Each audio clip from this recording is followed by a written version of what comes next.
میرا نام سیدہ رشیدہ ہے، جو کہ ایس ایم بی فاطمہ جناح گورنمنٹ گرلز ڈگری کالج شعبہ اردو سے منسلک ہوں۔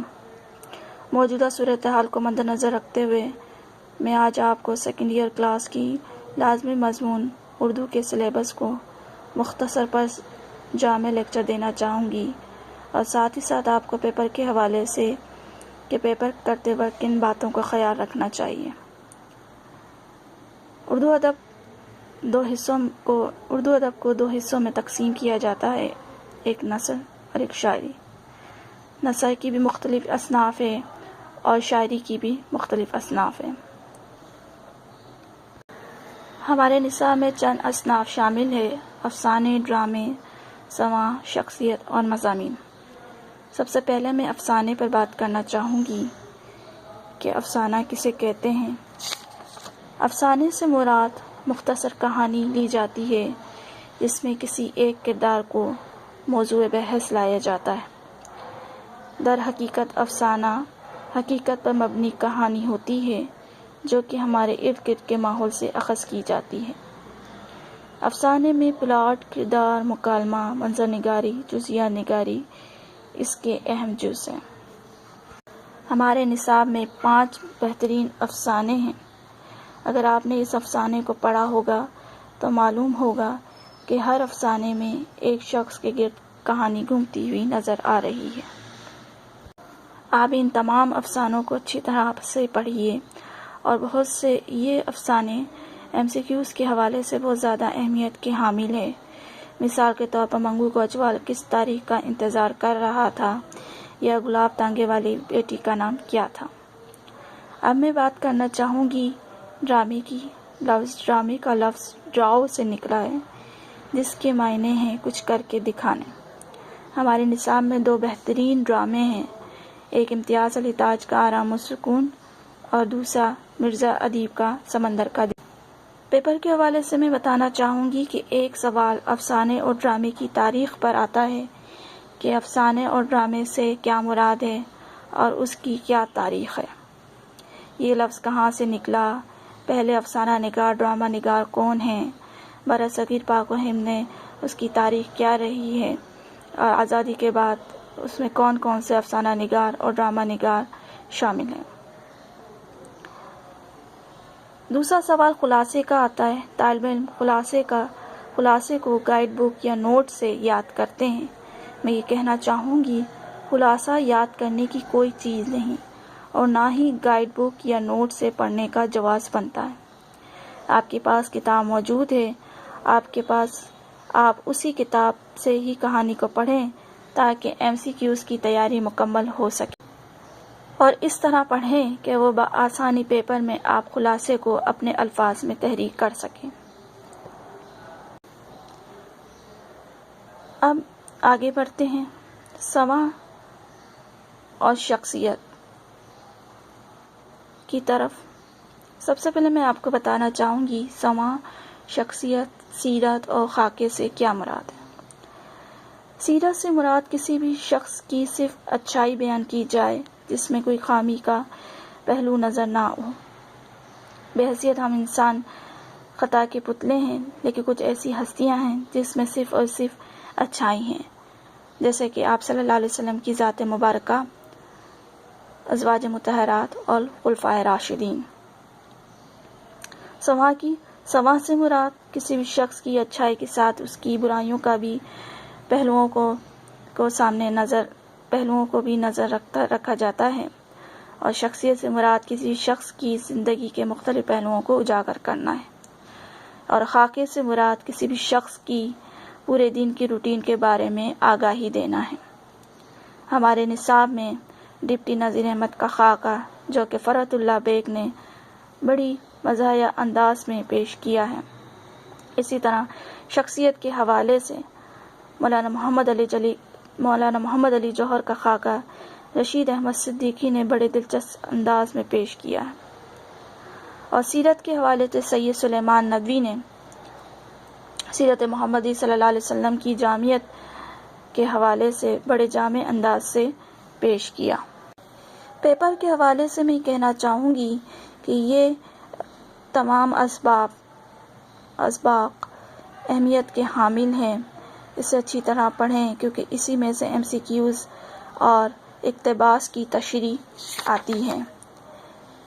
اقتباس کی تشریح: ایک اقتباس سماع و شخصیت کے حوالے سے اور دوسرا مضامین میں سے ہوتا ہے جس میں سے کسی بھی ایک اقتباس کی تشریح آپ کو کرنی ہوتی ہے، اور یہ اسی وقت ممکن ہے جب آپ نے اس کا اچھی طرح مطالعہ کیا ہوگا۔ یہ واضح رہے کہ یہ سوال کرتے وقت اس بات کا احتیاط کریں کہ سبق کا نام اور مصنف کا نام صحیح اور تشریح مختصر اور جامع ہوں۔ اب میں حصہ نظم کی طرف آنا چاہوں گی۔ نظم میں ہمارے پاس حمد اور نعت ہے۔ حمد اللہ تبارک و تعالیٰ کی حمد و ثنا کرنا، اس کی وحدانیت بتانا، اس کی تعریف و توصیف کرنا۔ نعت میں حضور پاک صلی اللہ علیہ وسلم کی زندگی کے مختلف پہلوؤں کو اجاگر کرنا اور ان کی حمد و ثنا کرنا ہے۔ غزل کے حصے پر آتے ہیں۔ غزل کی تشریح کرتے وقت چند باتوں کا خیال رکھنا بے حد ضروری ہے۔ پہلا یہ کہ غزل کا ہر شعر دوسرے شعر سے مختلف ہوتا ہے، یعنی اگر ایک شعر عشق حقیقی ہے تو دوسرا شعر عشق مجازی بھی ہو سکتا ہے۔ غزل کی تشریح میں عشق حقیقی یا مجازی کے علاوہ دنیا کی بے ثباتی اور زمانے کی گردش کے حوالے سے بھی تشریح ہم کر سکتے ہیں، جیسا کہ فیض احمد فیض کی غزل۔ پیپر کے حوالے سے میں کہنا چاہوں گی کہ ایک سوال اشعار کی تشریح کا آتا ہے، اس کو کرتے وقت اس بات کا خیال رکھیے کہ حوالہ شاعر مختصر پر جامع ہوں، اور ساتھ ہی ساتھ تشریح کرتے وقت اس بات کا خیال رکھیے کہ شعر کے احاطے میں رہ کر ہی تشریح کریں، اور اگر ہو سکے تو مماثل شعر بھی لکھ سکتے ہیں۔ اسی طرح ایک سوال جو کہ بے حد لازمی ہوتا ہے، دو شعراء کے دو شعر لکھنے ہوتے ہیں جو کہ آپ کو لازماً یاد کرنے ہوں گے۔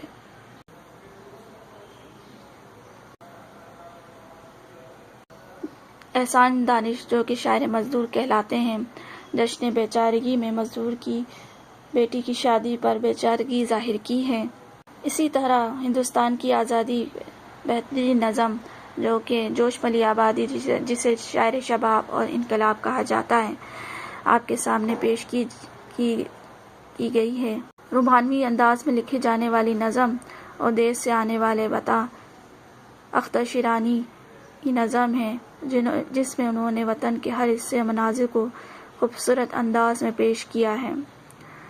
نظم حضرت فاطمہ الزہرا کی رخصتی جو کہ تخلیق کی ہے ابوالحسن حفیظ جالندھری نے، اس کے پس منظر میں شاعر نے سادگی کا درس دینے کی کوشش کی ہے۔ نظم رات اور ریل کے رات میں چلنے کے پس منظر میں انسان کو یہ بتانے کی کوشش کی ہے کہ ماضی کے تلخیوں کو رونگتے ہوئے انسان کو آگے کی طرف بڑھنا چاہیے اور نئی راہوں کی تلاش میں روز بروز آگے بڑھتے چلے جائیں۔ ایک ریل کے سفر کی تصویر کھینچتا ہوں، سید ضمیر جعفری نے مزاحیہ انداز میں تحریر کی گئی ہے۔ پاکستان میں موجود تیسرا درجہ کے عوام کی بھرپور عکاسی کی ہے۔ ہمارے سندھ کے مشہور صوفی شاعر اور جن کے نام سے سندھ کی پہچان ہوتی ہے، ان کی نظم کو اردو میں ترجمے میں پیش کیا گیا ہے۔ یہ عمر ماروی کی تیسری کہانی ہے۔ اس میں عظیم محبت کے پس منظر میں شاہ صاحب نے وطن سے محبت کا اظہار کیا ہے۔ پیپر کے حوالے سے میں یہ کہنا چاہوں گی کہ ایک سوال مرکزی خیال یا بند کی تشریح کا آتا ہے۔ الغرض اردو کا پیپر 3 حصوں میں تقسیم ہوتا ہے۔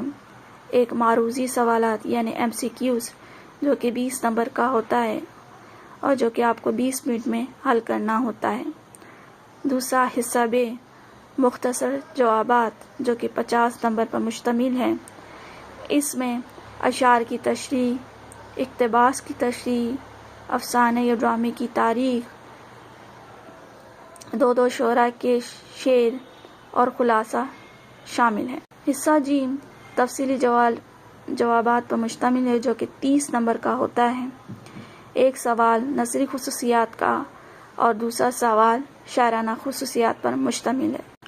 آخر میں بس میں اتنا ہی کہوں گی کہ اپنے فارغ اوقات میں معیاری کتابوں کا مطالعہ کریں اور اپنے دن کے اوقات کو تقسیم کریں، جہاں گھر کے کام کاج کرنے کے علاوہ قرآن کا مطالعہ کریں، باوضو رہیں، 5 ٹائم کی نماز پڑھیں، استغفار کریں اور بلا ضرورت گھر سے نہ نکلیں۔